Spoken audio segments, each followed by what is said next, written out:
கீழடி ஆய்வறிக்கை என்பது ஊகத்தின் அடிப்படையில் தயாரிக்கப்பட்டது அல்ல எனவும் அகழாய்வின் அடிப்படையில் தயாரிக்கப்பட்டது என்றும் முன்னாள் திட்ட இயக்குநர் அமர்நாத் ராமகிருஷ்ணன் தெரிவித்துள்ளார்.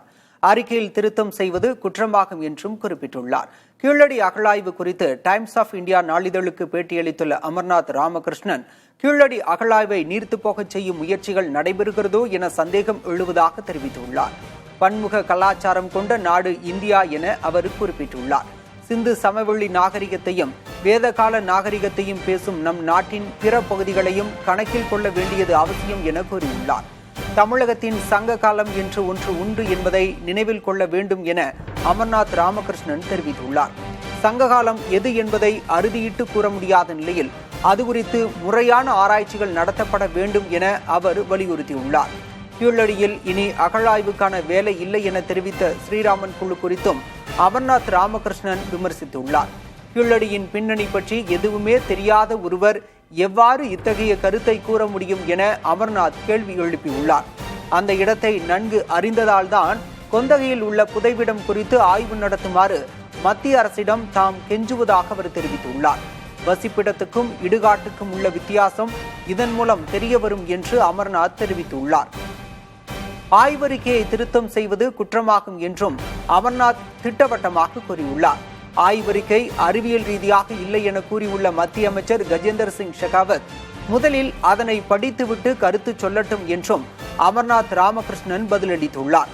கீழடியை ஒட்டி வைகையின் இடது மற்றும் வலது கரைகளில் 293 இடங்களில் ஆய்வுகள் நடத்தப்பட்டுள்ளதாக அமர்நாத் சுட்டிக்காட்டியுள்ளார். கீழடியில் வாழ்ந்தவர்கள் மறைந்தவுடன் கொந்தகையில் புதைக்கப்பட்டனர் என்பது தமது ஆய்வில் தெரியவந்துள்ளதாக அமர்நாத் ராமகிருஷ்ணன் தெரிவித்துள்ளார். தமிழர் வாழ்வு எங்கு தொடங்கியது என்பதை தெரிய கீழடி அகழாய்வு பணிகள் மிக அவசியமானது என்றும் அமர்நாத் ராமகிருஷ்ணன் தெரிவித்துள்ளார்.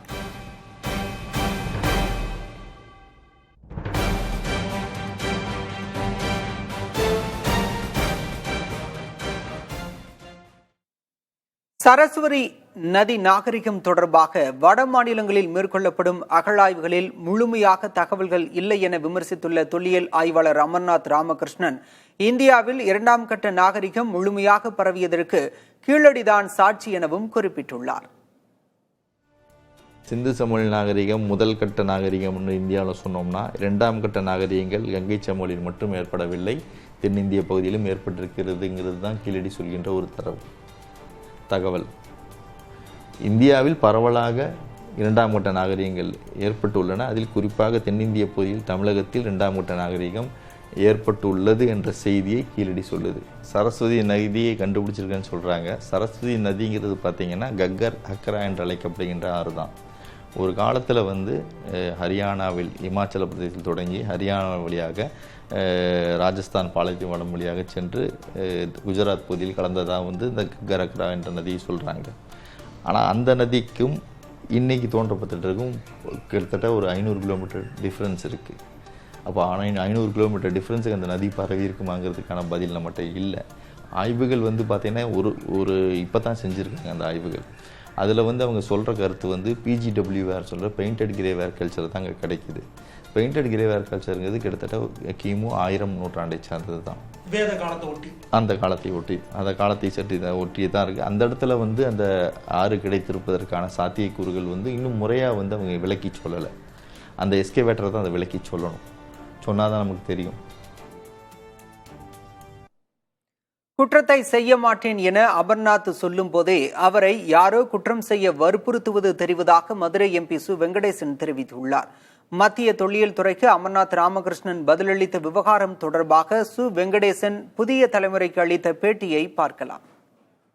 கீழடி ஆய்வறிக்கை என்னால் திருத்த முடியாது, அதை திருத்தினா அது ஒரு குற்றம், அநீதியானது, இந்த குற்றத்தை நான் செய்ய மாட்டேன் அப்படின்னு ஒரு அழுத்தம் திருத்தமான பதிலை அமர்நாத் சொல்லியிருக்கிறாரு.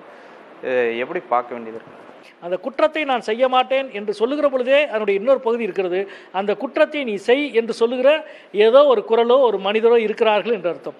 அந்த குரலுக்கான பதிலாகத்தான் நான் இதை பார்க்கிறேன். அவருடைய உறுதி நம்மை வியப்புக்கு உட்படுத்துகிறது என்று நான் நினைக்கின்றேன். சார், குறிப்பாக அவர் பதில் சொல்லும்போது, என்னுடைய அறிக்கை மீது நம்பிக்கை இல்லைன்னா நீங்கள் மீண்டும் கீழடி அகழாய்வு கூட செஞ்சு உண்மையை எழுதுங்கன்னு சொல்கிறாரு.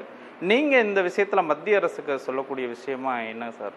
இல்லை, அதாவது ஒட்டுமொத்தமாக அமர்நாத் ராமகிருஷ்ணனுடைய அறிக்கை அல்ல பிரச்சனை.